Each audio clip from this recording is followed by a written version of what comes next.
Welcome back to Seeking Liberty Studios. This is the second part of my game design document series.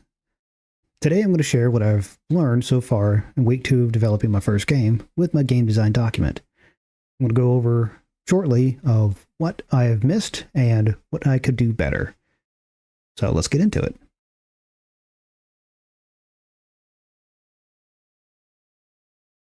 I will say over the first 2 weeks, planning seemed a lot simpler than it originally was, but that's to be expected. Planning out my first real game. I would say real game. This is my first. Planning out a game seems simple at first, but I will say when I started getting into the code side of things in week 1, it seemed to start going pretty well in the beginning. I was able to get health in place and attack and the enemy in place and interacting with each other. That seemed pretty simple. One of the issues I had was making sure that I had a proper art design selected and make sure the components kind of matched up. I know there's a difference between 8-bit, 32-bit, so the images are going to look kind of off, and so that's something I need to consider in future game making, is making sure my art style matches up. The enemy AI I thought was going to be just simple, just move a character to point A to point B, but I didn't really know too much about Godot's navigation system, and so the hubris got the better of me, and I thought, oh, this is going to be super easy. Nope, it took me an entire day to understand what was going on and how to use things together. And it's not that it was complicated, I just wanted to make sure I was doing it the right way. And that led to me kind of not being able to get to the art of my main hero, which still not done, but I'll get to that eventually. But once week 2 rolled around, I kind of had a good preference between the hero and the enemies interacting with each other. I only had one enemy done, but I had to add in a couple to the enemy attack animation because I didn't have that, and set up a idle animation, so which that led me to learning how to use paint.net. I know there's probably other better 2D art tools, but I don't plan on doing too many 2D art games, so I'll learn more when I get there, but I will take that in consideration of finding better tools and using those. But I got the job done with just paint.net. And the level art was set, and I was able to find one that matches closely to what I wanted. I had to learn how to use Godot's tile map, which took time. So there's a lot of learning in this first couple weeks, which going forward, I don't think that learning was going to be too much of a major factor in playing games now that I know what I'm doing.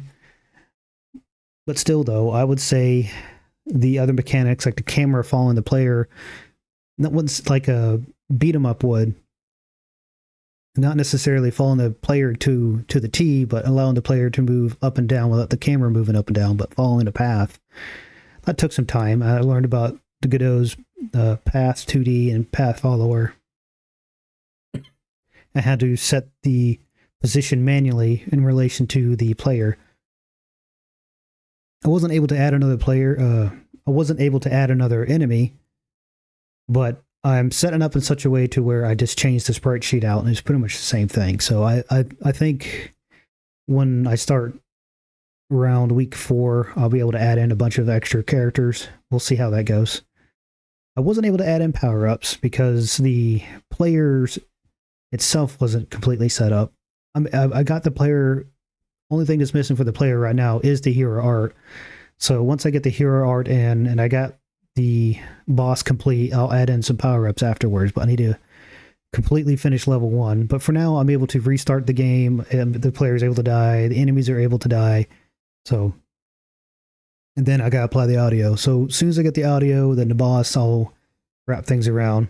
But for now, I'm planning on nixing any extra enemies or power-ups. So you just got a bunch of rats, or they're possums. But for the most part, I'm not really adding anything until I get the boss complete and the audio back in. Going forward on week 3, I'm looking at maybe add another enemy, but I got still things to catch up on. The health drop, I might have to nix, which that's fine. It's a feature, not necessarily needed. And the hero art has to be done. And then if I can, I'll make another level. And that's kind of what I was figured, that the level 3 would probably be the one I want to work on. And I wasn't really expecting to completely not be able to do level 3 this week, but that's what it probably turns out to be. So I'll get level 3's art set, and then next week I'll probably wrap up with some extra features, but I don't plan on planning that out until I get closer to it. So let's go over what I learned.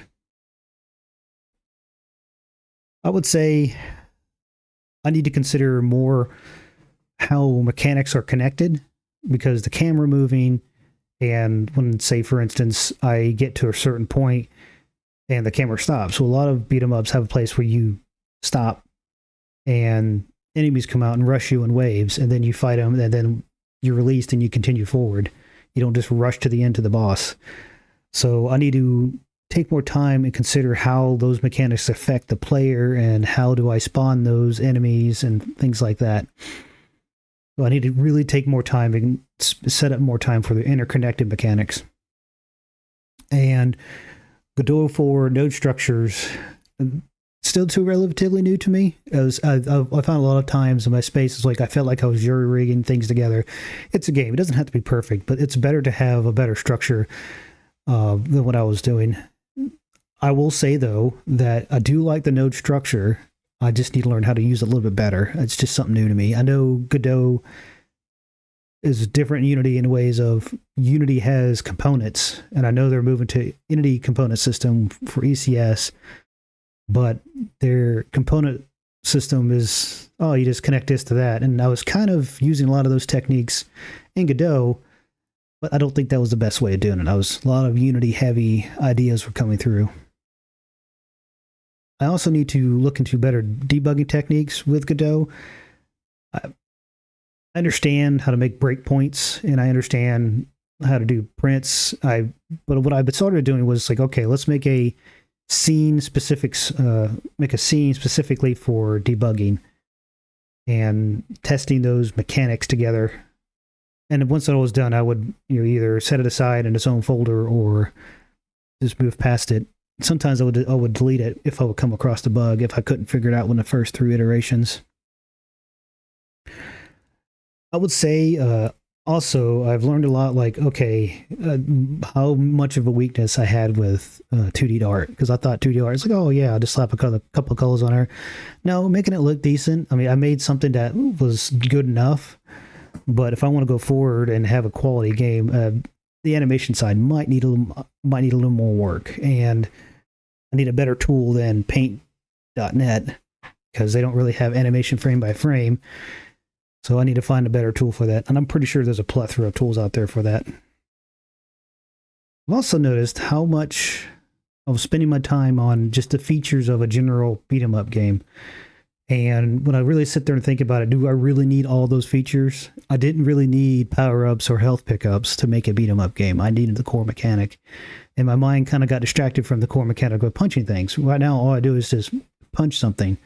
Don't really do anything else. There's no major combos or whatever, no flashy things like that. So I spent more time having the theme of the game than the actual mechanic of the game, which that's probably going to hurt me in the end. I need to perfect the mechanic versus perfecting the theme of the game. And so I need to keep that in mind. And I think week 3, once I get the overall loop perfected, I will sit there and focus on the mechanic itself, not so much as a theme. When I say theme, I mean, beat 'em ups have the stop and go camera. Beat 'em ups have the bosses. Beat 'em up has all these unique and interesting enemies. That's not necessarily the mechanic. That's more of a theme of what you expect out of a beat 'em up, but that's not necessarily what makes a beat 'em up. A beat 'em up is you have a character controller, you move around, you punch things, and you can occasionally jump and kick things. And I need to make sure that feels good. So that should be probably my last week of just, once I get that level cleaned up, I need to make sure that mechanic feels really, really good. So moving forward with that. Yeah, that's it. So that's my update for this game design document. Not too much. I just want to keep it short and sweet and to the point. All right, thank you very much. Y'all have a good day.